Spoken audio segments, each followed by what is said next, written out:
Welcome into the Sports Buffoons Podcast.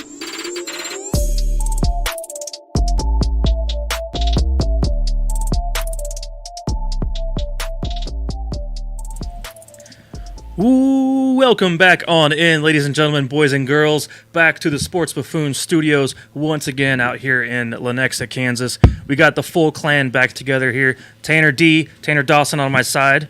What's up, everybody? And then on the other side, we got Jason JG. What's up, fellas? Yay! Gosh, how you guys doing today? Never been better. Yeah, pretty damn good. Never been better. Daniel Lynch is actually a pitcher in Major League Baseball. Did you guys know that? I've heard he's doing good at the moment. He's had a decent game so far. When this podcast comes out and it's been posted and everything, it might not be the case. Let's calm down, though, too, because everybody's going to have their Spurs this season. It's okay.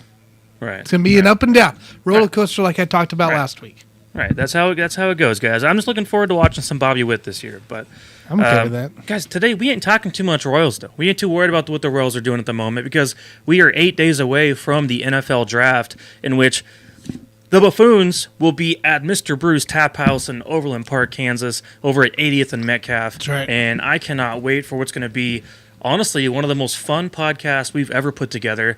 Yes, it's going to be the full first round, which means 3.5 hours of straight at least NFL draft reactions and input. So please, out there, follow along with us live while we're doing that, or come out and join. You might get to hop on the mic, too, and talk about, upcoming Chiefs picks, or if you have a other favorite team, such as the Cowboys, you can maybe give your thoughts as well. So, come on out, have a beer, have a burger, and stick around for some fun. Yeah, we have a spot reserved out there, so that means when you guys come on out and you see our table set up and all that, come say hi to us, come say hello. We don't necessarily need to be on the mic the entire time. We want those of you out there, if you're fans of a team that's picking, come on up and give us your reactions, give us your input on what you want your team to be doing, because we want to have this to be a community event, honestly. We want all of you out there to jump on in and give us your input on what you want your team to be doing. Yeah, and for those also that will be watching via stream, I'm working on some guests here that are particular to certain teams. If you watched our special episodes this last Sunday and Monday where we did a mock draft with multiple teams, I'm working on some of those guys. I'm working on some others that weren't able to make it. So it's going to be a grand time. We're going to have a lot of info going, and we're going to get some live reactions from real fans of their teams as well going on. So it should be a fun time. Absolutely, and we will be talking about, by the way, the NBA later on in the second half of this show, so just keep that in mind, those of you out there listening. We're in the middle of watching off to the side of our eye here the Brooklyn Nets game and Boston Celtics, and seeing how that unfolds. We have 1 quarter remaining in that one, and I'm sure Jason will be giving his insight on that here towards the second half of the show. But for the first half, you guys saw the title. It is going to be our final mock draft of the entire season. And this time, it's not just the Chiefs mock draft. We're, of course, going to sit there for a while and talk about the Chiefs. We're going to talk about every pick in the first round, all 32 picks in the first round of this year's draft, and go over who we think could go where and why it makes sense for that team to take that player. And so, obviously, Tanner, you and I, just the other day, did a full 7-round mock draft with some fans. We had a Packers fan on there. We had a Dolphins fan. Or we had a Patriots fan. We had a Patriots, Titans fan, Pack, and I lost track. There's a few others. It was Packers. So the first night, Sunday night, was I had Saints, Lions, and then myself was doing the Chiefs. Monday night we had Packers, Pats, Chiefs. I know, just too many to count, right? It was 6. Titans, Jets. Mm-hmm. And the Jets one was interesting. I didn't realize how many picks the Packers had. Yeah. And then the Panthers as well. Yep. So the Panthers. Exactly. So it was kind of cool. We got a different insight. Some people picked, the picks that we did in past mock drafts, or maybe some guy you wanted. Somebody picked Detroit Lions, Jeremy Smoking Jeremy B.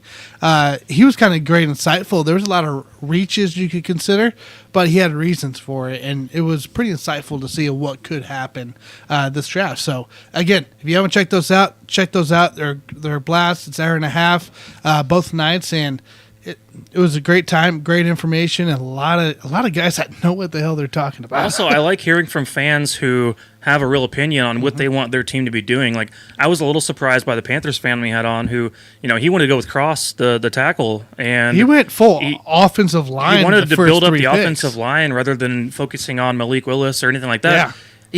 honestly, I asked him later on. He said Malik Willis he thinks is going to go before the Panthers pick, which we'll see how this unfolds in our mock draft. But I was just concerned about that a little bit. Just curious. But also, some teams and some people have thought that Willis is maybe not a early first round pick, which honestly I don't have a problem with that opinion because there's still a lot to resolve around that guy. Yeah, and we'll get into this too later, Wink, when we get close to the Chiefs pick. But he said it's cool in my mock draft. He traded 50 and what was that 94 for Debo. We'll get into more of our Debo thoughts here as we go on closer to the Chiefs picks. We'll give you guys some insight along with the Debo takes as well to get our opinions on it. Yeah, we'll talk about him here in a little bit. I'm blind, guys. I gotta wear my glasses. Tanner's putting on his glasses now. Look Nike. at him trying to act all sophisticated and stuff. So And guess what? I am no draft nerd, so this is new to me. you got to pretend to be one for at least an hour, Tanner. Let's do it. All right, so let's share the screen here. Okay. Got us in the bottom right corner. I know you guys can't see it because we're watching the Nets Celtics, but essentially we're all going to rotate picks all the way down through the first round, alphabetical order. So Jason's going to go first, then Mike, then myself, and when we get closer to the Chiefs pick down at 29, then we'll stop for a minute, talk about the Debo thing, talk about other potentials, and kind of what we think the Chiefs need to do in the first round, and then we'll sum it up and finish it out from there on. So no trades again, like Sunday, Monday, no trades. Just kind of going down with the picks that are there and who we think would be best fit for these teams. So, with that, you guys ready? Yeah, ready when you are. All right, Jason, you are up with the Jaguars. And remember, I'm using both computers here. Jaguars here, so what are we looking at? Oh, hang on, sorry. I screwed up. But you can talk. Go ahead. With the first pick of the 2022 NFL Draft, the Jacksonville Jaguars select Aiden Hutchinson, edge rusher out of Michigan. And the reason why I like this guy is he's a guy that you can put on the other side opposite Josh Allen, which is a guy that I was hoping that the Chiefs could potentially trade for before the draft. But nevertheless, Aiden Hutchinson is a long, muscular frame, and he's a 4-star recruit, and he's very athletic, and he's extremely physical. And so I think that would be the best pick if you're the Jacksonville Jaguars. You got to take the best player available. Very nice pick. I mean, that's exactly who I would take as well if I was picking for the Jaguars there. I just think you're going to get a sure thing. And even though, this also may make some flexibility for a certain defensive end on that roster that could become available if they're interested in making a trade. Now, Tanner, I'm up next to the Lions, correct? Correct. And also, just real quick here on this Jags thing, they don't have a lot of guys in there. They need some depth, especially in that edge rusher. Even if they keep Josh Allen, this is a huge pick. This is the right pick, and this should be the only pick they go. Yeah, So. I mean, you're getting a sure thing and a guy who, a lot of people think that is going to be, very productive right away. And 3-4 years from now, you're going to be getting a lot of talent and also leadership, hopefully, from the guy too. We'll just see how things play out, but I think this guy's going to be a sure thing, great player in the league. So. Yep. All right, Mike, Lions, round number 2. All right, guys, if we could go back and if we had to take the draft class with Khalil Mack and do that over again, I would assume he'd be up there quite a ways too. But in this case, I will take a guy who's very similar to Khalil Mack. And this is Kayvon Thibodeau is going to be in my selection for the Detroit Lions. Edge rusher from Oregon, obviously. I like his height, weight, speed, all those kind of things. Great athlete. Just an all-around great player. So I just think there's a lot to work with this guy. And the Lions at this point, I mean, they're just a team that just needs to stack as much talent as possible.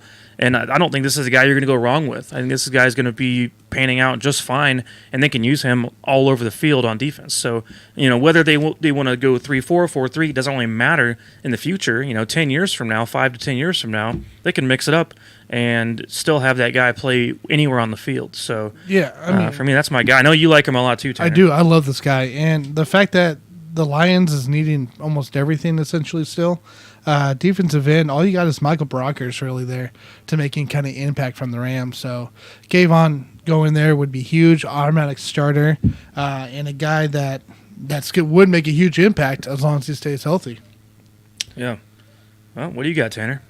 And on here, I got a crappy team to pick for. And actually, guys, this Saturday on Let's Talk Sports at 11 o'clock Central, I will be doing a mock draft for the Texans as well. So tune in Let's Talk Sports at 11 on Saturday. We'll do a quick mock draft for the Texans. And I had a chance to really study their depth chart, but we know this is a team that, do they have anybody? Like anybody still? I mean, they just need to start picking best player available and just, just go down the act way. like you're an expansion team again. This team became an expansion team 20 years ago, and they're basically back at square one. So let's just begin from there. And I know there's no David Carr in this draft class for them to take. So take the next best thing, I guess. Right. And I mean, kind of look at, like, you still have Tunsil, but I know that's a thing that's been brought up where he's potentially going to be traded or cut before the season. There's nobody else on the O-line. The defense side's awful as well. I don't know. I couldn't tell you one person on here I know. And it's just bad. It's just overall bad. I think Evan Neal is going to be the right pick for these guys, despite whoever the heck's going to be quarterback there, between Mills Davis or if they draft somebody later. So I'm going to go Evan Neal at offensive tackle for Alabama. Yeah, that's what I was thinking too, Tanner. It's the same kind of thing. Go that route, get your thing, something to work on, someone who should come in right away and make an impact on the team because, you don't got a lot to work with. So just get a guy that can help you pound the rock a little bit here and there and go from there. So I guess it's Jason's turn. It's Jason's. With the fourth pick of the 2022 NFL Draft, the New York Jets select Kyle Hamilton out of Notre Dame. And the reason why I like this pick is that, that's a need for the team. He's 6'4", 220 pounds. And he's got rare length for the position. He's also an explosive athlete. And so that's why I think the Jets should take that pick with Kyle Hamilton. I don't hate that pick at all. Guy to pair with Jordan Whitehead and LaMarcus Joyner on the backside there. I don't hate that pick at all. I mean, Equanian Walker. Walker probably would have been the guy I would have gone, but I don't hate beefing up a secondary, and Kyle Hamilton has shown that he was one of the top for sure this past year. Yeah, and my only problem with Walker is I wanted to see more production out of him this past year, and I know he's got some good size to him, of course, but I just wish he had a little more production, and then I could have seen more on paper to be able to put together everything we think he can project to be at the next level. So, correct. Yeah, we'll see how that goes, but overall, this is a fine pick. I mean, hopefully he can become a versatile part of the defense, because looking at a guy that's a hybrid safety linebacker. And so with those kind of guys, you never really know what you're going to get, what they're going to mold into. Your ultimate hope is that maybe he's a Thomas Davis style, because Thomas Davis coming into the NFL was also a hybrid safety linebacker. And we'll see how that plays out then for the Jets in that situation. So now, Tanner, I got the Giants. Giants, F5. I got the Giants. I have a little curveball for you guys right here. And this is actually a pick that I could very much see happening with the Giants selection. I got them taking quarterback Kenny Pickett with the 5th overall pick and giving Daniel Jones a big old stiff arm, or at least giving him some kind of competition to work with against him at this point of the draft. Because I think that we have a guy here who is 24 years old, which potentially means he's mature enough to be ready to step in right now and be a leader of a team. Daniel Jones is what he is, I feel like, at this point. Not that they've helped him a lot, but I think that Kenny Pickett's a guy who has a lot of the things you like to see in a player, and I think that from day one he could step in and steal that job from Jones, and then eventually Jones, gets traded away, moves on, ends up somewhere else, because Tyrod Taylor's still there on the depth chart. Yeah, the I was going to say Tyrod's there, so I mean you're looking at worst Kenny Pickett being a third to start, and then coming in maybe moving up the depth chart, but I don't think Tyrod bounces to the third spot. No, I don't think so either, because I think Tyrod's a great backup still in this league and could be a number 2 anywhere. And I just think that the Giants at this point need to focus on that quarterback of the future, and they've spent enough time on Daniel Jones that it's time to take a stab at Kenny Pickett. So you're saying Daboll's going to get his guy, essentially. It's got to be his guy. He has no choice. That's got to be his guy at this point. All right, well, next up, guys, we got the Carolina Panthers. And, I mean, this is a team that obviously couldn't block with Jack towards that after, like, the 5th game of the season. Something happened there, and I don't know what, but it's not pretty. Their defense was pretty great, but there was still a struggle. Guys, I'm going to go Ikem Ekwonu, North Carolina State offensive tackle. I agree with I want to make sure I pick the right guy here. For the Panthers. Yep, never mind. I'm good. Yep, Ikem. So this is a team that needs to build that offensive line. And when we did the mock draft on Monday, this is what he did as well. He went offensive tackle right away and wanted to get that line solidified some way, somehow, and give Sam Darnold a chance, or whoever might be the quarterback. So, there's a lot that's needed on the Carolina Panthers on the offensive side, a lot to be desired. I wouldn't be surprised also if they went a wide receiver at this point too, just to get more weapons to partner with DJ Moore and Robbie Anderson. So, but I'm going to go Ikem Ekwonu. Very nice. All right, Jason, what do you got? With the 7th pick of the 2022 NFL Draft, the New York Giants select Evan Neal, tackle out of Alabama. The reason why I like him. You already picked him? Yeah, I picked him 3rd. Yeah, I'm good. You don't know? Yeah, I'm good. For the Giants? Yeah, go ahead. For the Giants, I mean, who did we go with? Because we just got them. Giants? Or yeah. We're on the yeah. Giants are 7. Giants. So Giants at 5 and then 7. Yeah, correct. They got 2 picks in the first round. Okay. So Evan Neal went to the Texans at 3. So he's already gone? Yeah. Yeah, I mean, at this point, you got a couple options. He's going to be top 3. I think Evan Neal, regardless, is going to go somewhere between that 1 and 3 mark. Between 1, 2, and 3. Okay. Well, you guys can pick for me on this one. I mean, Trayvon's still there. Obviously, the Giants need some defense help because we saw how atrocious that was. But their number one, Kenny Golladay, never caught a touchdown either. So there's that as well. Like, do we give Kenny Pickett help with Charles Cross, or do we go defense? I think you could go a couple different ways here, because I think Cross would be a good fit for a few different teams, but Trayvon Walker also should be in the mention of this too, just based on having some of that prototypical size. For the Giants on this one, it makes more sense for me to then get that tackle to go along with the pick of Kenny Pickett. And so at that point, I would then say take that steal right there that we have left over of Charles Cross. So it makes the most sense to me to add in Charles Cross. That's what I was thinking too, like partner up and try to build some young guys together. All right, next up, what do we have?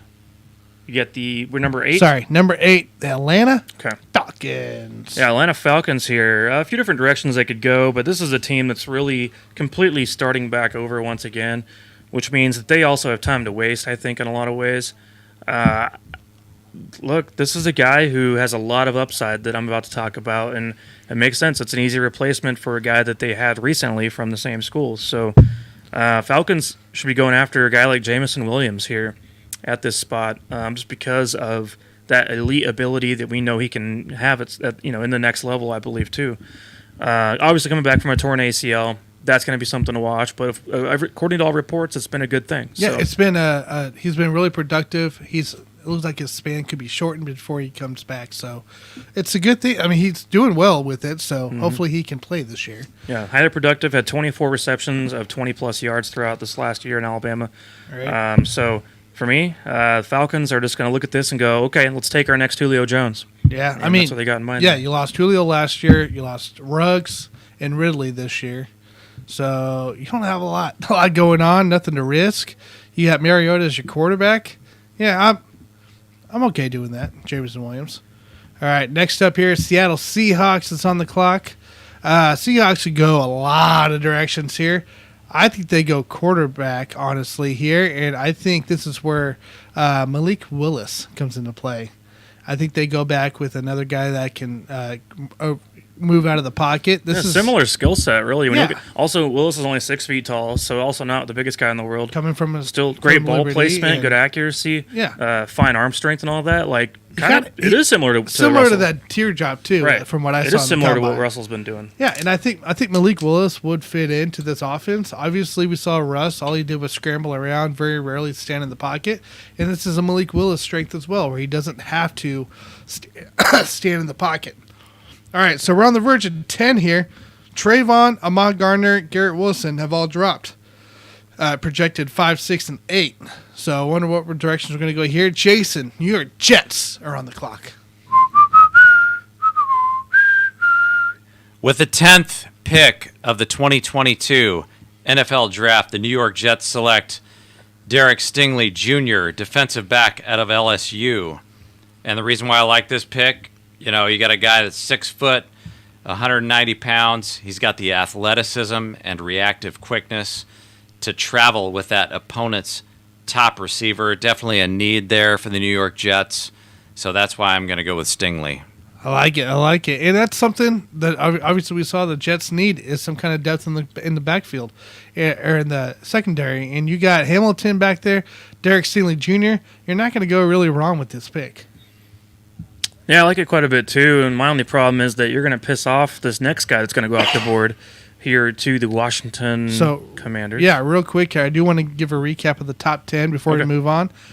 Jags with Hutch, Lions with Thibodeau, Texans Neal, Jets Hamilton, New York Giants Pickett, Panthers Ekwonu, Giants again with Cross, Falcons with Jameson Williams, and Seahawks with Willis, and the Jets round out with Stingley Jr. And it's kind of interesting because this did not match any of my drafts I did Sunday and Monday. So this is actually really cool to see another variety of this going on. So at 11, Washington Commanders. Yeah, we got? Washington Commanders. So we obviously just saw Stingley go off the board from LSU, and we're going to talk about now probably one of the better values at this point in the draft at pick 11. Our boy Ahmad Sauce Gardner is still there. So Stingley went above Gardner. So at this point, the Washington team is just going to be like, yeah, I'll take it. Why not take a stab at that? Because, I mean, their cornerback situation, they're working with William Jackson III and, Kendall Fuller is in the nickel. But otherwise, they don't have a lot to work with there. And they need to fix up that back end a little bit more. There have some weak guys in the secondary, absolutely. Their 2 starting safeties even are Cameron Curl and Bobby McCain. And sorry, guys, we need to add some more depth to the secondary. And if that means getting what I believe is the best corner in the draft, then that means go for it. So, Washington build up that defense some more. Man, and that's interesting, too, because I could see them pair up a receiver with McLaurin, because right now McLaurin, A.J. Brown, Debo, a couple other guys have taken their teams off the social media, so they're in a way threatening.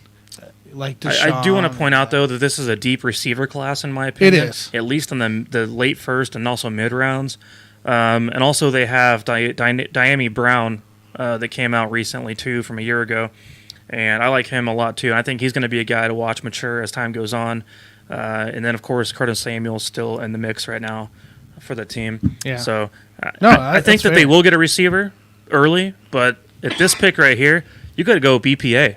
Best player available. Take Sauce Gardner as your corner of the future. No, I agree with you. I like it. I'm not mad about it. So next up, the Vikings. So if Ahmad Gardner was there, I would have chose Ahmad Gardner for the Vikings. I just think that's going to be the overall best pick in the end for the Vikings. But they kind of had an interesting free agency with some key guys signing on, and they're good on the tackle side with O'Neal and Darisaw, sorry. And then, so I think I'm just going to go edge. I think I'm going to go Trayvon. Trayvon was supposed to go 5th overall, Trayvon Walker, and why not? Why not go some depth? Maybe a guy that could start for you right away at 12 for that Vikings defense who, towards the end of games, could not finish. So I'm going Trayvon Walker at 12.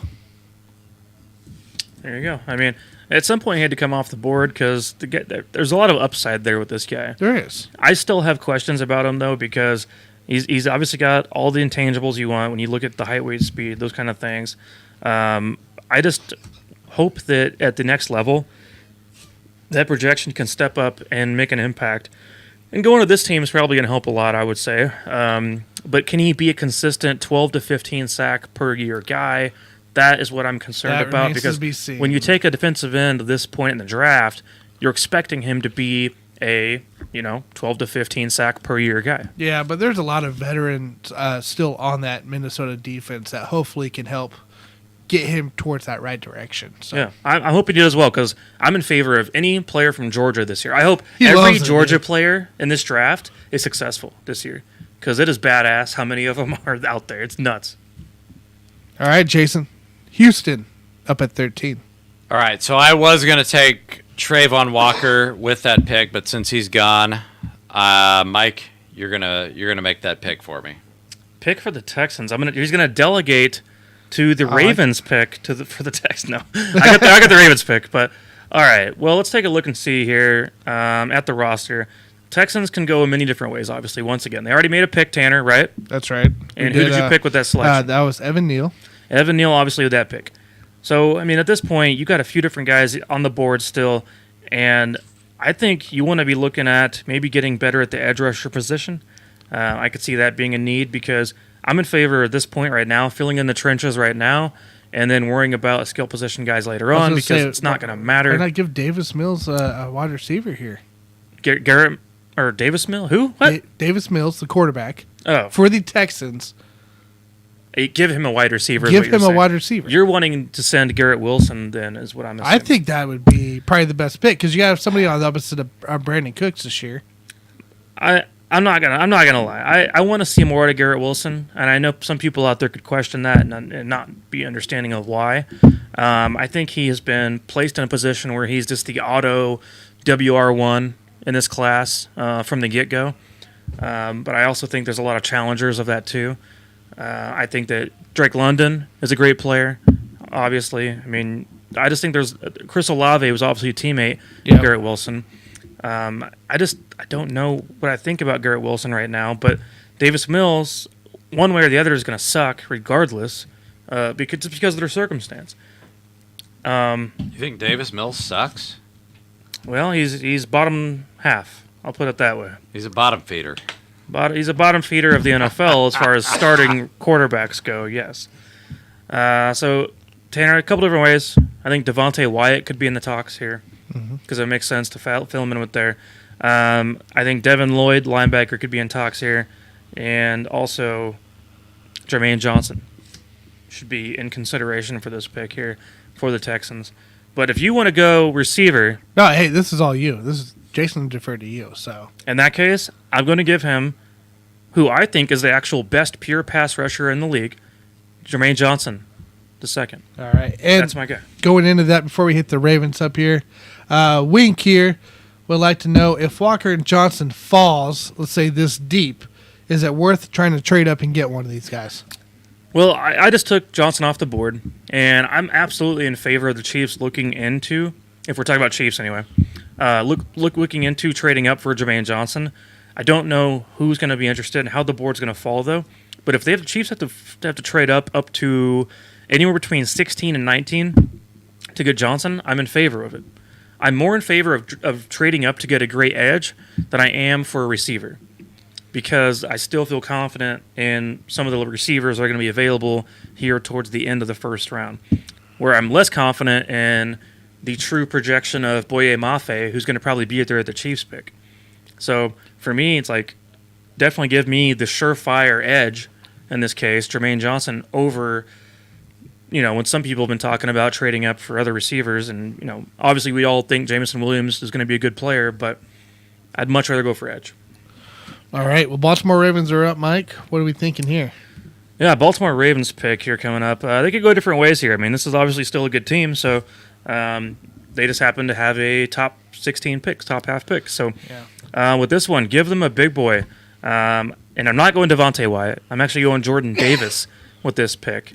So he reminds me a lot of Akeem Hicks. And, I like him a little bit in relation to how he would fit into this team compared to Wyatt. I think Wyatt's more of your run plugger, where I think Jordan Davis could come in and be more of a knifer up in the middle of that defensive line. So I just think his impact would come in right away for the Ravens, and he'd make strides. I mean, I think he's got great upside. Ran a 4.78 at the combine, by the way, which is amazing for a guy who's 6'6", 341. Are you kidding me? Those are insane numbers for a guy that big. So, plug him in and give them, basically their own Vince Wilfork in this case. Yeah, I'm fair with that here. I think so. The Eagles got a couple picks coming up here. I think I actually got both of the Eagles picks, which is kind of nice here. So I'm actually going to wait here, and I'm going to go offense. I'm going to go Trevor Penny from Northern Iowa, offensive tackle.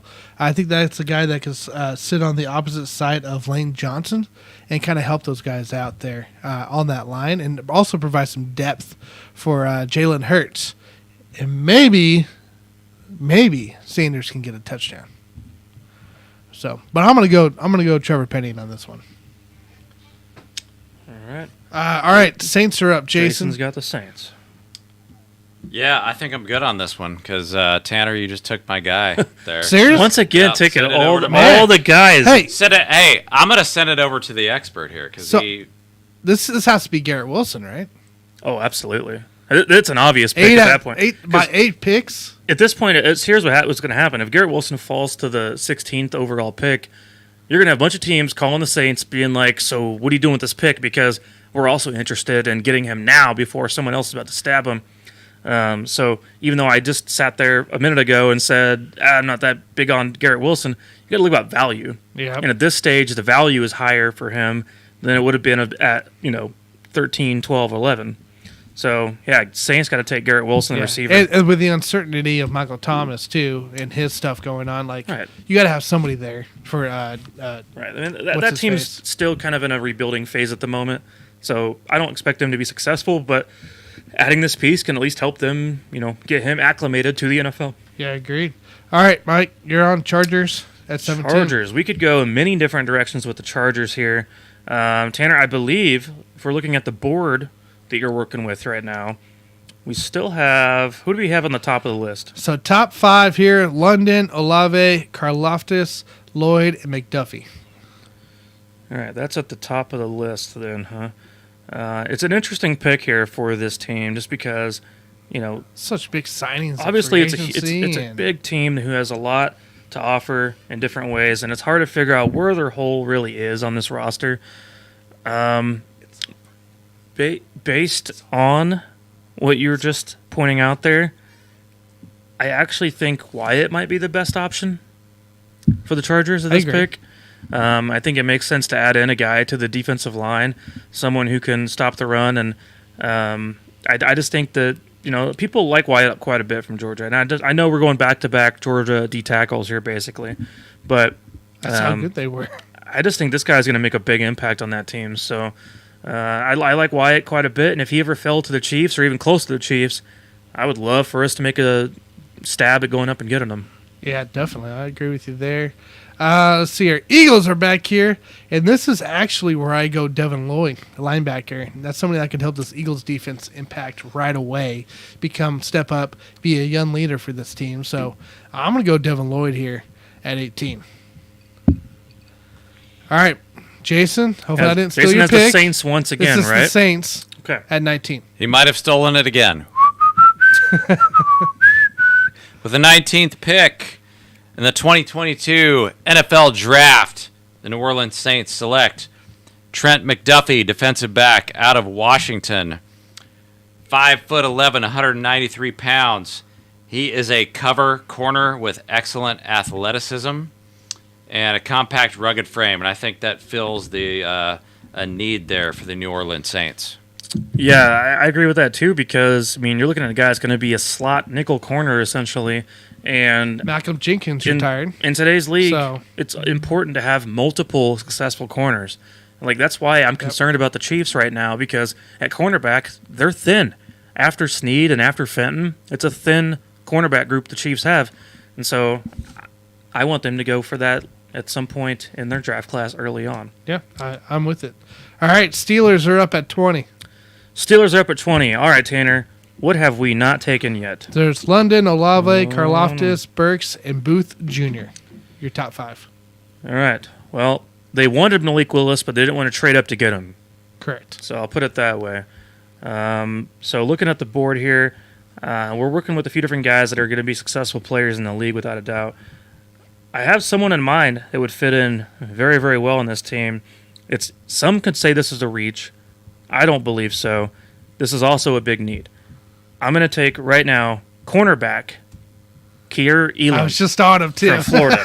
It's going to be my selection for the Pittsburgh Steelers at this How did spot. I know that was coming? I was literally over him. I scrolled down for him. First of all, it's going to piss off the Patriots because you know this is a Patriots. This is where move. they were going. J.C. Jackson left the team to go to the Chargers, and so in that case, it's like they were waiting. Oh, we're going to get Elam. We're going to get Elam. No. Chargers stole him right in front of you. Or not Chargers. Sorry, Steelers stole him right in front of you. Yeah, I think this is a great pick for the Steelers, and it's going to be a rebuild for sure. But it's get a good defense at least, maybe. Yeah, well, here we go. Patriots are up at 21. I'm going Chris Olave at 21 for the Patriots. Somebody to pair with Mac Jones, a quick guy, guy that could play the slot for them as well, and somebody that Belichick could utilize very quickly with that wide receiver crew. Well, there you go, Tanner. That's interesting that he went to that point. Yeah, I know, right? That was a big drop. Flying off the board. All right, Jason, we're up here. Green Bay Packers at 22. All right, well, you know what? Fuck it. He did it again. Took my damn fucking receiver. But with the, what do we got, 22nd overall pick? 22nd. 22nd pick, 2022 NFL Draft, the Green Bay Packers select Jahan Dotson, wide receiver out of Penn State. Because I wanted Chris Olave, but I didn't get his dick. So give me Jahan Dotson instead, because we got to fill that void that was left by the loss of Devontae Adams. And MVS is gone too, and a lot of guys there. I like that pick. I like the reach, and I like going out for it. So I'm okay with that one. I'm okay. All right, Mike, we're up Arizona 23. All right, we got Arizona here. Give me one quick rundown of the top 5 guys on the list. 'Cause I Top have some in mind, 5. too. London, Karlaftis, Burks, Booth Jr., Linderbaum. All right, well, this is going to be a tough one here. They could go different directions, but I still think that their receiving group is good enough. Well, remember they lost, what's-his-face of the Jaguars. Right. Mr. Overpaid. Yes. Right. What, 48 mil a year? Yeah, Christian Kirk is Christian gone, Kirk, of course. yes. But I still believe that group is going to be fine regardless. They don't need to take a receiver right away, even though London is there. Right? Yeah, Drake London's there. And he's fallen down the draft He boards. was He's projected 13. big time falling down right now at the moment. That's 10 spots. I don't think that's necessary to all go that route. I'm actually more in favor of going after a George Karlaftis with this pick. Yes. Giving them the edge, giving them a big guy too. Junior, only 21 years old, just turned 21 as a matter of fact, and has a lot to work with. I think he can do everything on the field well, and that means including stopping the run, rushing the passers, fine. I like this guy as a project. They could probably be a guy who gets somewhere between 6 to 8 sacks in year 1 too. I like it. All right, Cowboys up here at 24.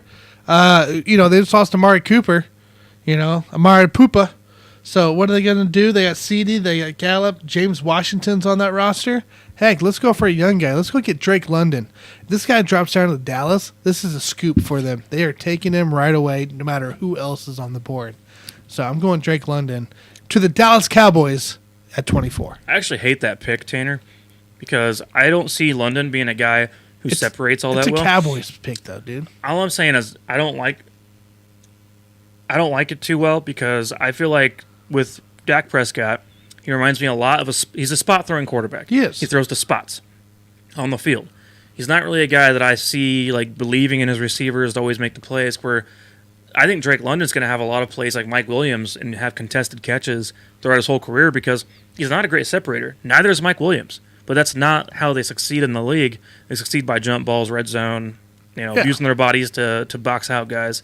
And I don't know if that's going to fit well with what the Cowboys do. Well, I mean, it's going to be kind of interesting for that, too, if that does happen. Because Gallup, obviously, he's injured, so you need somebody to fill in here for at least half a year, if not almost the whole year to the playoffs. So, I mean, you might as well take a shot and see what he can do. Tanner, what corners are still on the board real quick? Corners here. Sorry, I was checking something. Quarterbacks. We got Booth Jr., McCrary, Gordon, Woolen, and Bryant. All right. Well, All right, next up, Buffalo Bills at 25. JG. With the 25th pick of the 2022 NFL Draft, the Buffalo Bills select Andrew Booth, defensive back out of Clemson, 6 foot, 194 pounds, and I think that fills a need definitely for the Bills because he's a playmaker. Playmaking cornerback, muscular frame and long arms, and he's a very physical corner, and so that's why I like that pick for the Bills. Not a bad pick. I think defense, maybe they'll have a real defense this year when they play against some actual teams. So we'll see what happens there. Tennessee Titans are up at 26. yeah, I mean, we'll see what the Titans do here. They could go a few different ways. Obviously, the offensive line is still decent, but they have a few things they could upgrade it that way. Robert Woods is obviously now a part of the team, which I think is a great upgrade. Well, I say upgrade, but great addition to the team. I should be saying it that way. To pair up with the current A.J. Brown, as long as he comes back to the team, correct? Yeah, So- assuming he gets over this. He will be a part of the team this coming season. So, with all that said, though, defense needs to be the focus for this team at this stage of the draft. Tanner, let me see the rundown of the top defenders left on this board for the Titans. All right, defenders. We got Dean from Georgia, linebacker. Daxton Hill at safety, Ajabo edge, and Boye Mafe to round out your top 5. Yeah, this is going to be kind of a crazy pick here because that is the biggest problem, I believe, for the Titans is some of that pass rush. And they want to fix the interior, but at this point in the draft, they're not going to be taking Federian Mathis, I don't believe. I think it's something that should be talked about. He had 9 sacks last year. Correct. But I actually believe Boye Mafe could be the guy off the board here for the Titans How crazy is at that? this next I pick. just love that name, dude. Boye Mafe. Mafe. Boye Mafe. Nobody's going to fuck with I- that guy because of his name, dude. I've been projecting him to go to the Chiefs like for the last month, but I think this is in this stage of this mock draft. This is where it should go. Because otherwise, Daxton Hill's there. They don't need safeties. They got obviously Kevin Byard and Amani Hooker. Exactly. Hooker. Well, next up here is the Bucks. Obviously, they're a pretty stacked team there, but I think they go offensive line here, and I think they go Linderbaum. I don't think they go Traylon Burks to replace what's his face. Who do they lose? Wait, never mind. Oh, Chris Godwin was well- injured. That's who I was thinking of. You're talking about the guy that retired, the offensive lineman that No, retired. but the Godwin is injured. That's who I was thinking of. Tyler Linderbaum. I'm going to go there. Interior offensive line from Iowa. I think it's just somebody that's going to be able to hopefully step into place from the guy that retired as well, and maybe even be a compliment backup to Shaq Mason on that right side. So I'm going Tyler. So they still do have Ryan Jensen, by the way. Correct. Keep that in mind. So He came back. I would actually say that this Linderbaum could be used at left guard. Yeah, That would make sense. that makes sense too. All right, Jason. Green Bay Packers once again are up at 28. With the 28th pick of the 2022 NFL Draft, the Green Bay Packers select George Pickens, wide receiver out of Georgia. That's the guy that Mike has had a hard on for I don't know how long. Every day I listen to this guy, he wants George Pickens on the Chiefs. So I'm going to take George Pickens here. He's a big player receiver with long arms, and he has excellent body control. So, yeah, it wouldn't shock me if the Packers take 2 wide receivers with that 22nd, 28th pick. So I'm going to take George Pickens here. Yeah, I mean, what can I say about that? Because they need receiver weapons, obviously. Pickens has A.J. Green. When I say A.J. Green, I've said this before, I mean prime A.J. Green talent. I want to put that out there, as well as the physicality of more of a Julio Jones. He's a very physical player. The only negative and drawback on Pickens, well, there's a couple of them, is obviously coming off an injury. He did play a few snaps last year at the end of the year, and then as well as some of the attitude problems. So a couple things to keep in mind. But look, I mean, you give this guy Aaron Rodgers as your quarterback, you're probably looking at least 1,200 yards as a rookie. So, yeah. And Giraffe Suit fan here, he says he nice picks, loves the site, and he agrees with that pick as well. The Pickens? Yep, and he is a Dolphins fan. So Dolphins fan. Well, if you're in Kansas, Overland Park area, then come see us at Mr. Brew's Tap House and talk some draft with us while we're hanging out at the bar. 'Cause we'll be live out there, of course. all right, so here's the part of the draft here. We're on the Chiefs double pick here. Let's take a minute. Let's talk about some of this Chiefs rumors. What the direction the Chiefs go.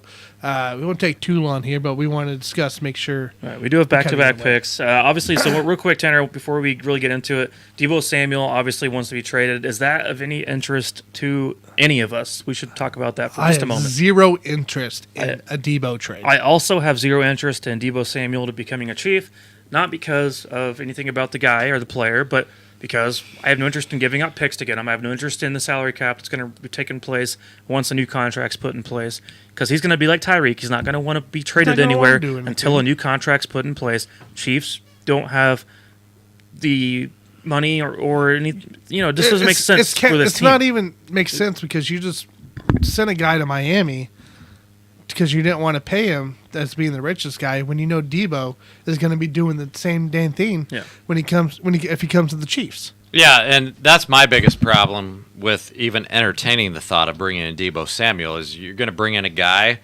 who's going to be 27 years old in January, and then you just got rid of a 28-year-old Tyreek Hill Who's who really doesn't get injured that often, and now Deebo Samuel gets injured somewhat often, and I'm not going to call him injury prone, but you're not gonna want to pay the guy what he wants, and so I hope he goes to the he's Jets. off the table. Send He's off his the ass to table. the Jets because the Jets wanted Tyreek Hill because obviously this guy doesn't want to be a 49er. Send his ass to the Jets. Get what you can out of him. Yeah. And we all be happy, right? Except sometimes, you got to think about what you're asking for and what you're going to get in return, because if you're asking to be traded, if you're Deebo Samuel, they probably don't care where you end up.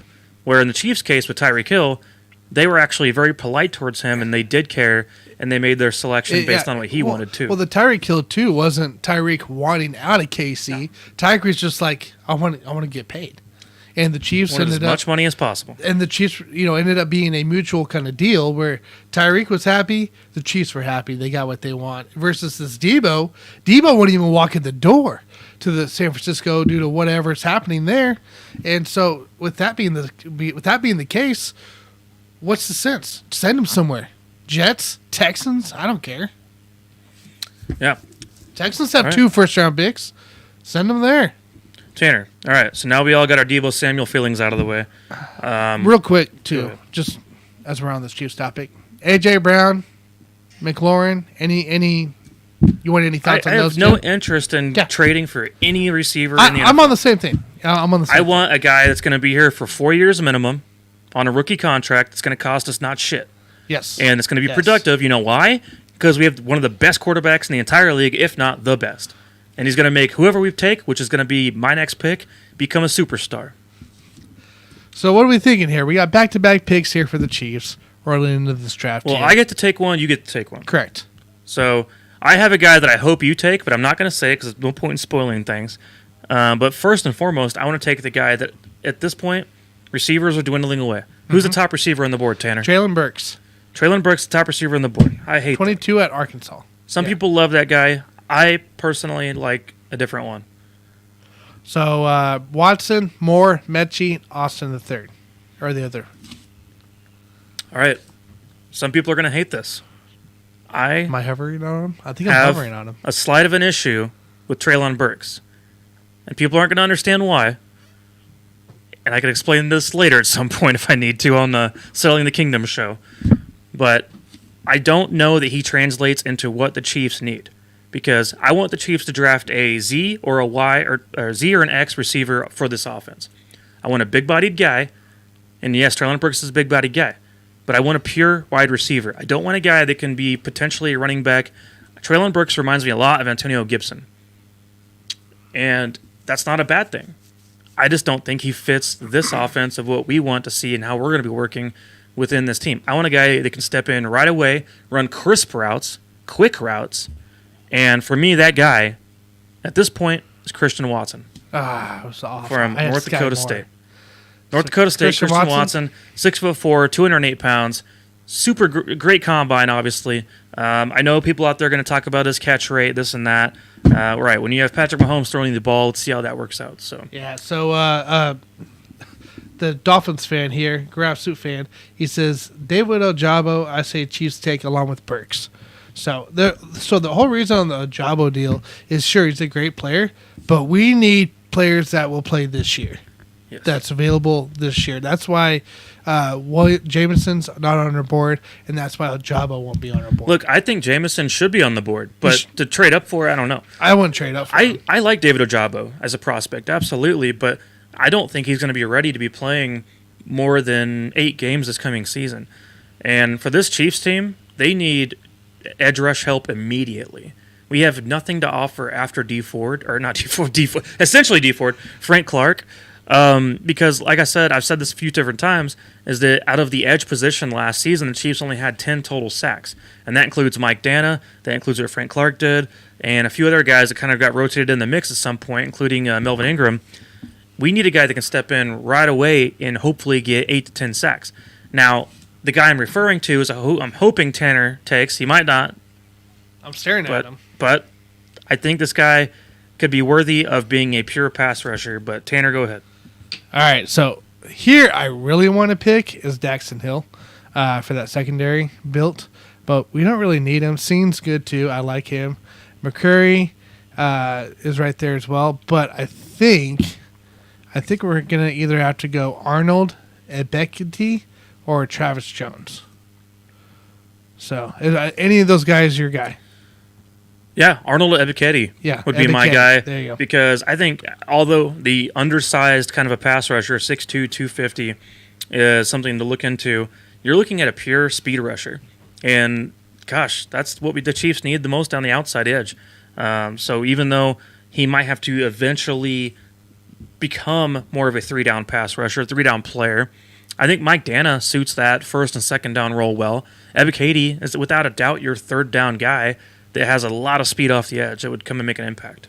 Yeah, and I'm with you there. We have to go edge somewhere, and it has to be in the first round.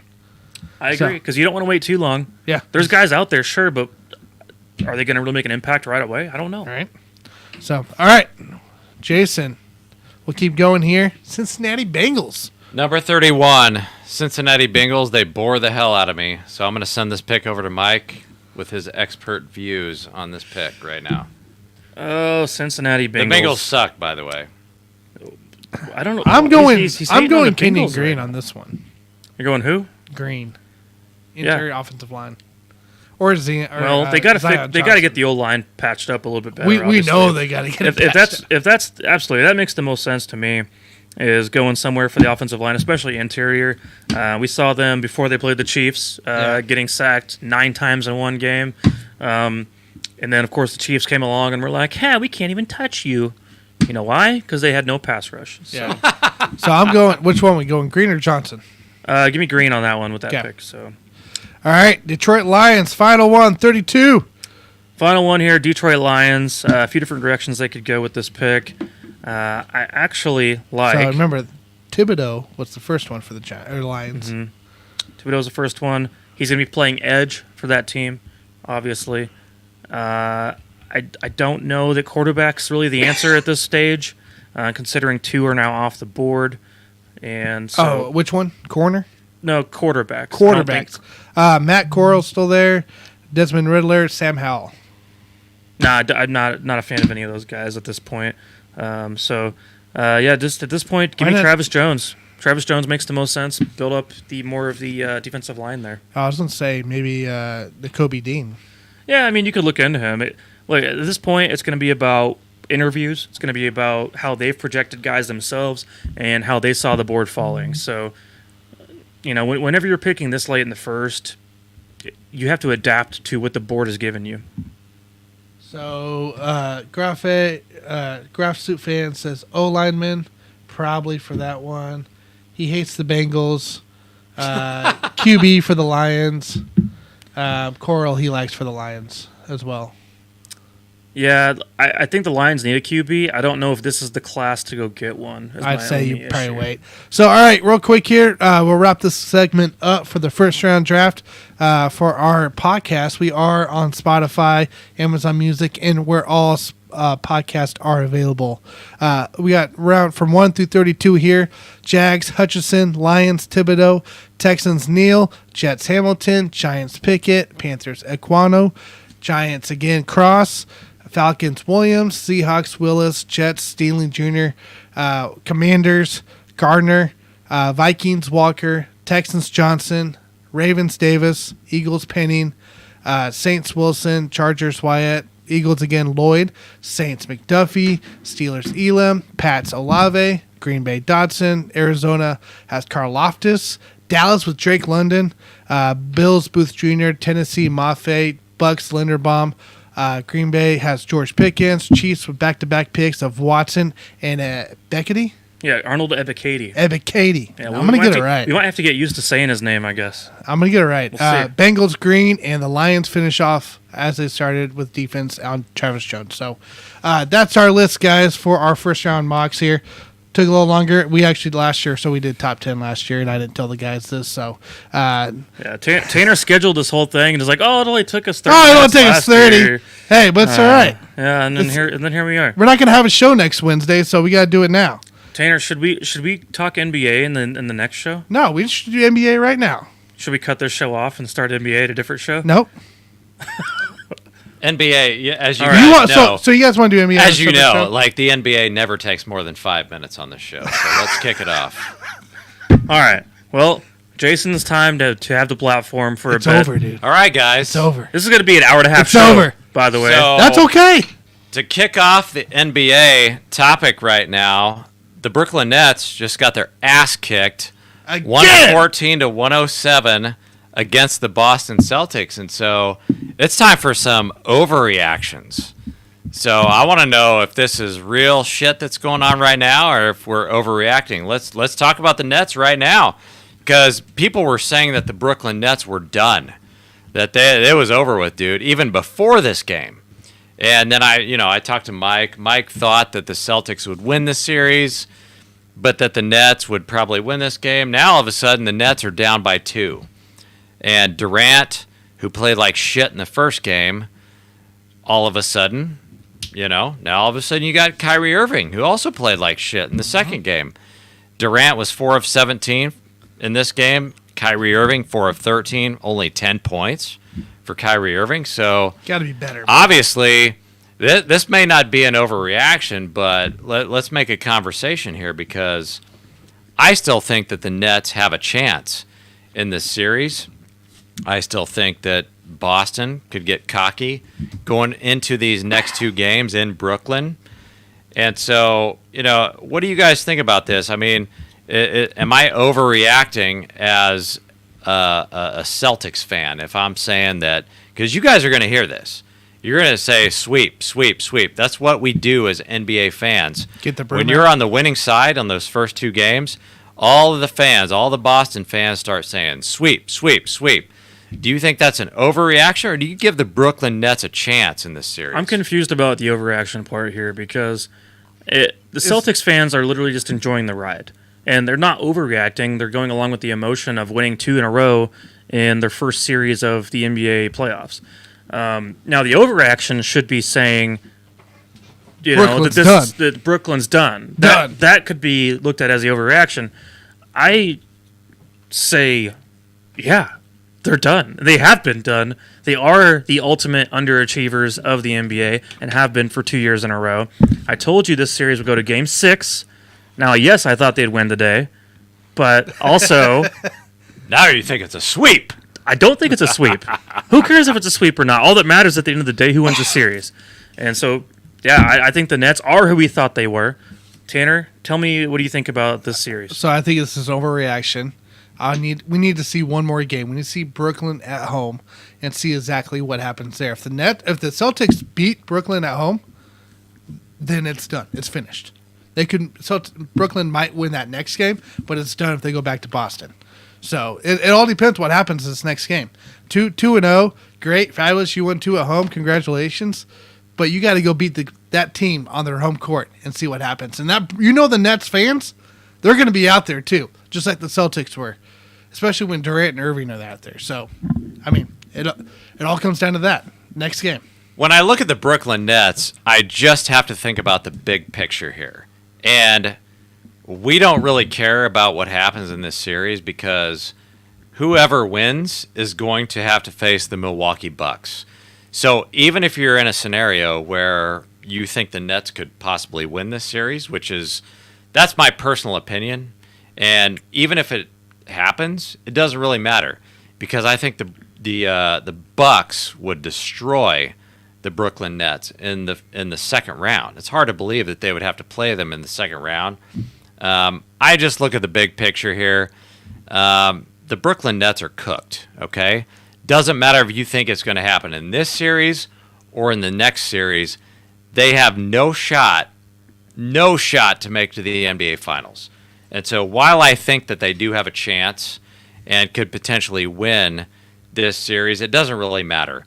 Now, I do think that there's one thing that the Nets could do a little bit better, and I think they need to play a little bit less hero ball because I feel like they're just taking turns. Kyrie, KD, those two guys, they just come down the court. Oh, it's your turn. Oh, it's my turn. Well, who gives a fuck? Just shoot it. I think KD plays a little bit better when he runs off of ball screens a little bit more because KD is a catch-and-shoot guy. And obviously, we didn't watch a whole lot of this past game, but in the first game, KD was not running off of screens. He wasn't doing a lot of catch-and-shoot. They were just bringing the ball down, trying to play hero ball. And, if they keep doing that shit for the rest of this series, give me the Celtics. And I think that's when Steve Nash needs to step in as the coach and say, hey, stop fucking bringing the ball down. Just fucking shoot it every time you get the ball. Like, let's play some team offense here. Get Seth Curry and Patty Mills involved. Those guys are shooters. The Nets, at least in game one, they were playing some pretty good defense. They played shitty defense in the regular season, but they were playing defense in game one.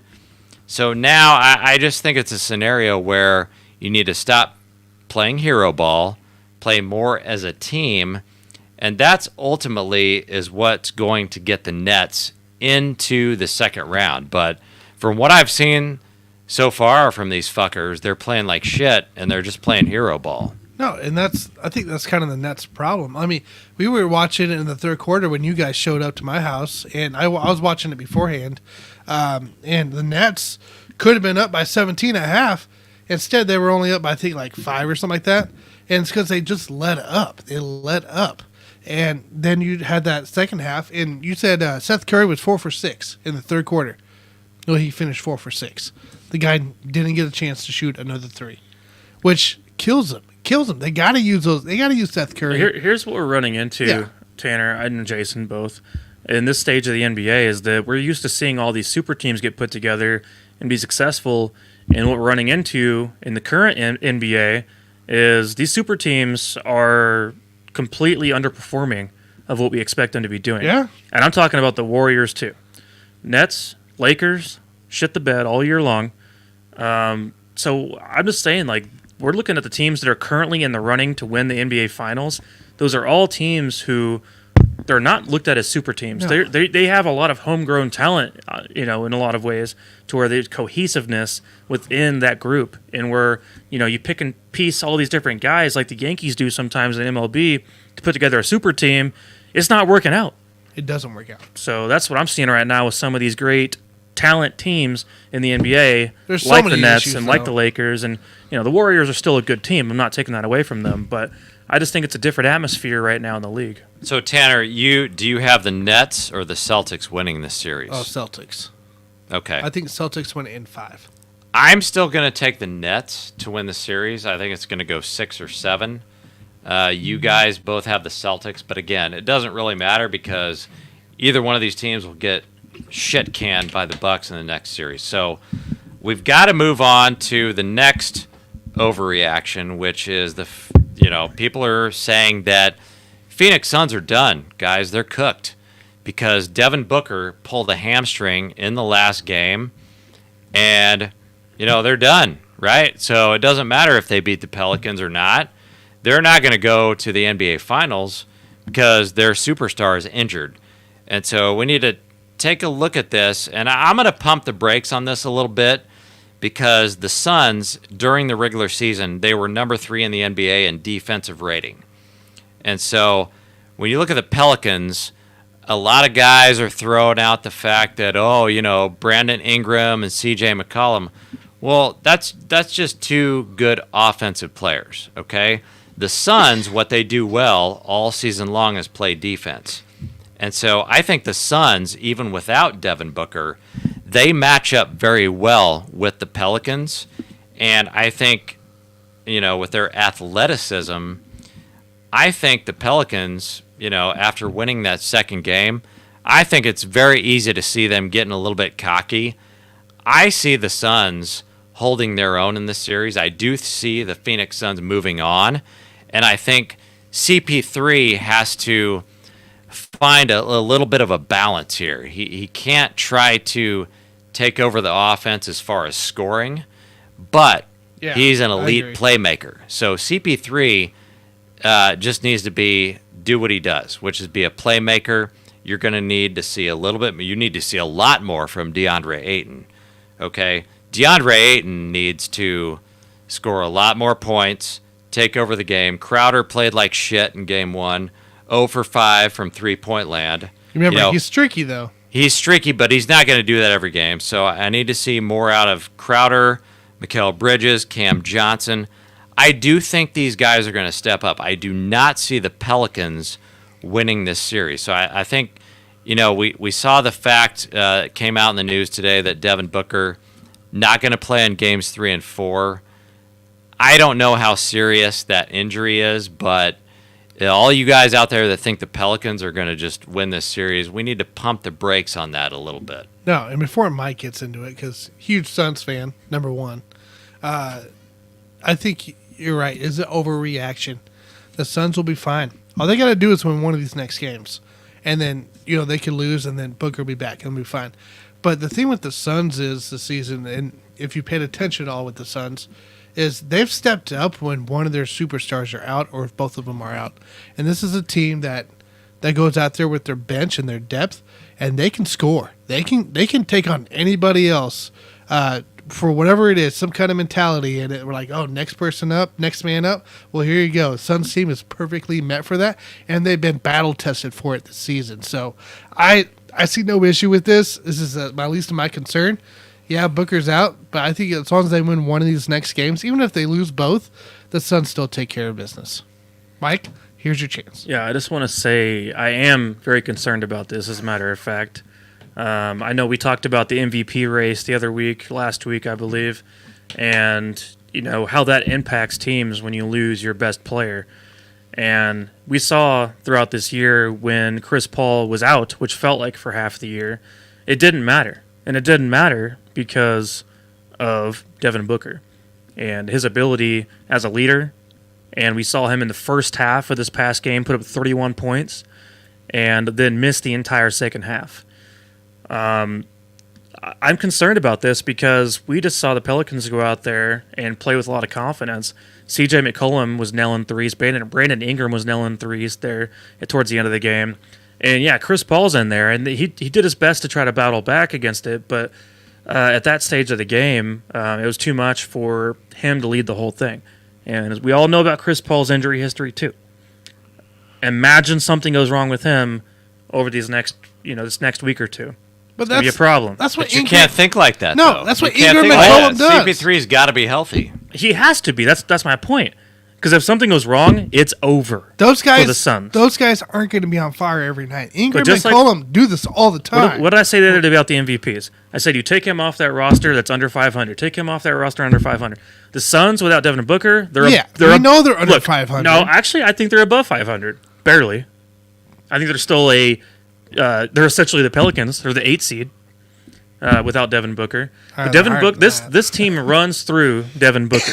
But you have to stick with what got you here. And if Zion Williamson is on the court, fuck it. Even if he is on the court. If he's not on the court, I don't give a shit because he's out of shape anyway. It's a different game, It's all actually, about I defense here. Defense is what got the Suns here, okay? So, yeah, I understand. Devin Booker scores a lot of points, but you can still play defense enough to beat the New Orleans Pelicans. I'm not going to sit here and say that the Suns are going to the finals. Like, we don't know what's going to happen with Devin Booker's hamstring, but they are going to win this series. You can mark my words right now. I think they will win this fucking series. But see, they're playing the Pelicans, and they're not playing teams like Warriors. This is the perfect time. I agree the Suns could win this It's going to series. be okay. But here's the deal. Devin Booker has probably going to be a lingering hamstring strain, and that's going to be a problem here. Say he comes back for games 5 and 6. We don't know what kind of player we're going to get out of that. I know this was a sudden injury that happened during the game. There was no evidence on the court. If you watch the game, at least I saw nothing anyway that would have caused the injury to happen. Basically, after halftime, he was just gone, and all of a sudden disappeared. No one knew where he was at or why he was gone. And all of a sudden, we're like, "Why is Shamet out there?" I don't understand what's going on. But it's concerning because me as a Suns fan, thinking this team's going to go to the finals again 2 years in a row. Now I'm like, well, if Booker's injury is something serious, then I don't have faith in that. So I'm concerned. I just don't think it's that serious. I mean, I think anytime you hear about a hamstring injury popping up, that's the first thing that came to my mind is like, okay, they're not going to let the guy play for the next 2 games. I don't think it's that serious, but the moment where it does become serious is when you have to face the next team that we are going to talk about. And, we're talking about overreactions, or the Nets done, or the Suns done. Well, I've got a different question for you guys on this one, because when we watch the Golden State Warriors go up 2-0 against the Denver Nuggets, everybody in the world thinks that they're invincible and that there's nobody that's going to stop the Warriors right now because it's Splash Brothers 3.0, right? We used to think it was 2.0 or whatever. Now it's 3.0. They look like they are invincible, but I think we need to pump the brakes on that a little bit.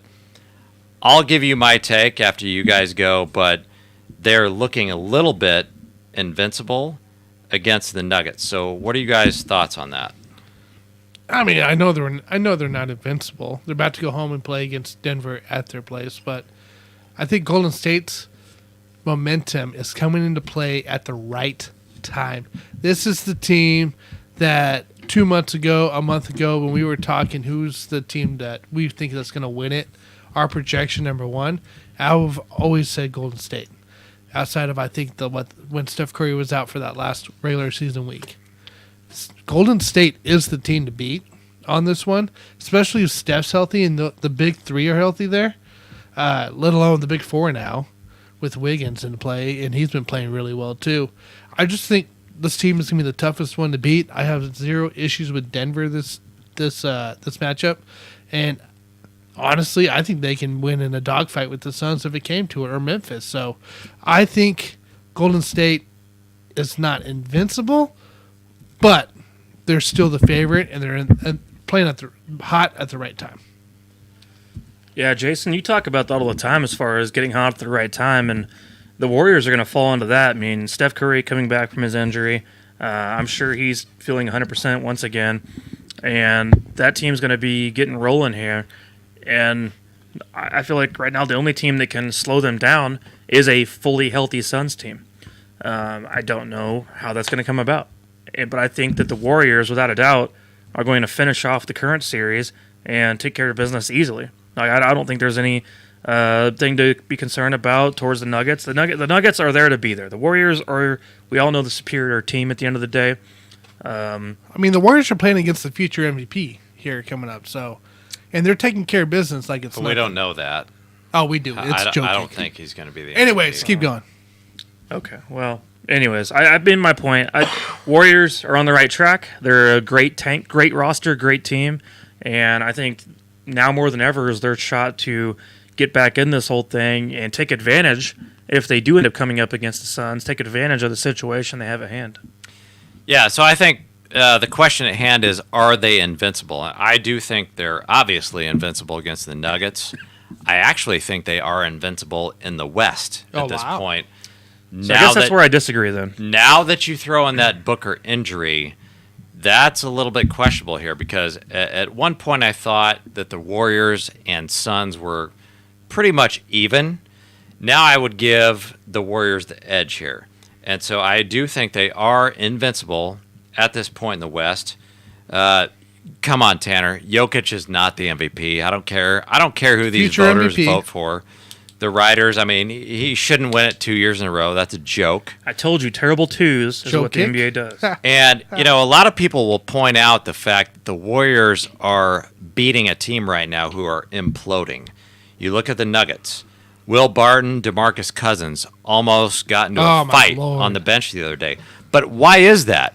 It's not because the Nuggets were going to implode. It's because the Warriors are that good. They are that much better that they are going to destroy you and make you implode. And so, like, Will Barton, DeMarcus Cousins, those guys, they didn't even know what was going on in that game. No, So they they were ready to fight each other. But my biggest thing with the Warriors right now is that I've heard a lot of people talk about big threes and big fours. Well, right now, you're talking about a big three with the Golden State Warriors. Well, who is that? It used to be Steph, Clay, and Draymond. Now, all of a sudden, it's Steph, Clay, Draymond, Jordan Poole, who can put up 30 points in any game if he wants to. Yeah. Meanwhile, who's the number 5 guy? Oh, yeah. Andrew Wiggins. He made the All-Star game this year. So what do you guys – is this a big 3, a big 4, a big 5? Now, I will submit to you that there's no way in hell Andrew Wiggins should have made the All-Star team. Like, that's an absolute joke. Are you going to throw in Andre Iguodala? No, that guy's washed, okay? Like, that guy should be the 10th guy on the bench. But, Andrew Wiggins did make the All-Star team this year. So are we talking about a big 3, big 4, big 5? I don't know what we're working with here, but whatever it is, it's certainly better than the Phoenix Suns. But my bottom line in this discussion here is that they are not invincible. And the reason why I say that is because if they do make it to the finals, the Milwaukee Bucks match up with everyone in the league, okay? And the reason I say that is because Giannis, Chris Middleton, Drew Holiday, Brook Lopez, all those guys, they match up with everyone. You know why? Because they fucking play defense. I think it's the bottom two, too, because they got the size and the strength down low. They've got the size, they've Golden got the State. quickness, and I think that would be an amazing series. At the beginning of the year, I picked a rematch. I thought it would be Phoenix versus the Bucks in the NBA Finals, but if you could somehow see, a big 3, big 4 Warriors versus the Bucks, that might be one of the biggest NBA Finals that we've ever seen because, I think a lot of people would take the Warriors to the bank here, but the Bucks, I think, could lock these guys down. And I can't make my pick. If that's what we see in the finals is Warriors-Bucks, I can't make my pick because I think it would be a really, really great offense versus a really great defense. Yeah, no, I fully agree on that.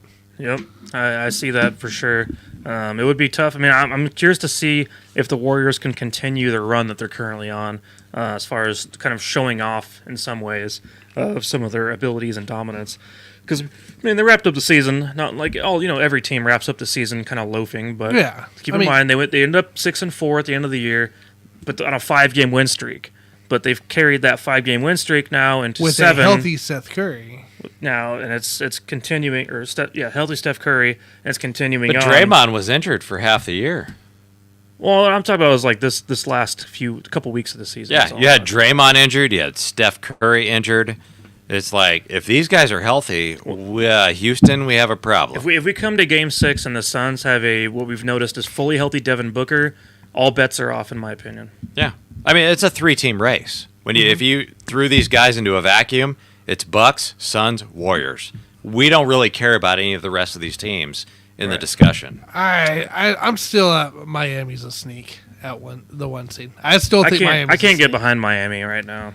Regardless of the record, regardless of all that, I don't like it. The one thing I'll give you about Miami, they're a really good defensive team. Mm-hmm. But Jimmy Buckets is not going to take you to the promised land because he does not have enough help. He did This in is not- 2020. and I'm not taking With a less shot. help. I will never take a shot on Jimmy Buckets because he's one of the best two-way players in the yeah. league. But he's not going to take you to the promised land because he doesn't have enough help on the rest of that roster. Not going to happen. Yeah, their depth's overrated. All right, guys. Well, that was a long-ass show we had today. One of our longest we've ever had, as a matter of fact. Because Actually, we've had way longer. longer than an hour and a half? Yeah, no, it's hour 20. Okay, well, We're doing pretty well. regardless. Hey, Buffoon topic. Let's do a Shoot, buffoon let's topic. go. Rose. Do ours, dude. Buffoon What are you topic? guys having to drink tonight, huh? I got got a the- little Do an Chardonnay. opposite. The Duke, John Wayne whiskey. Some I've got Duke, the rosé. Rosé. Rosé. I got a Cheers. Chardonnay. So, yeah, cheers to all you out there listening. We'll be doing a special cheers a week from now for the NFL draft. No So- show Wednesday next week, guys. No show Wednesday. We're doing a all special show on Thursday for the NFL draft at Mr. Brews. We'll be live for all 9 hours. Yeah, what are you guys going to do for your next Wednesday? What are we be doing for Wednesday next week? I'm going to try to be sober, actually, because I don't know That's what's not going to gonna happen happen. on Thursday. That's not gonna happen. Well, Thursday's going to be a mess, but luckily it's right next to your house, so you can walk home. Try to be sober on Wednesdays. I don't know. I don't know what I'm gonna do yet. So we'll see what happens. So catch me Saturday, guys, 7:00 a.m. Central. Let's talk sports. I'll be giving you guys the Texans breakdown for the draft with Dan there. So. And then check out our previous mock drafts that we did with multiple podcasters, multiple fans on different teams as well from this past Saturday, Monday. So, Yep. I'll be heading out to Talladega myself. oh yeah, this you coming get to weekend Talladega, for NASCAR. Going out there to Talladega, and Alabama, you're driving down, right? and driving down there and getting our racing on, going turning left. You Ricky send- Bobby. so- You can Ricky send some Bobby. pics. Send some pics, send some videos, whatever you guys are into. You know, I'm all about the fetishes, so whatever you guys like to watch. So Love it. Hey, that's a big exciting time. Hey, do you know who's the favorite yet? Ricky favorite Bobby. for that race, Ricky Bobby. it could be Kurt Busch. You ain't first, you're last. I don't know, it could be Kurt. I don't know. I'm assuming Kurt Busch. Truex should be up there. Shake and bake. Kyle Larson should probably be the favorite, honestly. Kyle Larson. I think so. So, anyways, you guys, I am done. I want to watch some basketball playoffs. We talked I enough took him today. on too long. Go Bucks. Go Milwaukee Bucks. All right. Well, with that said, I'll see y'all on the next one. See you guys.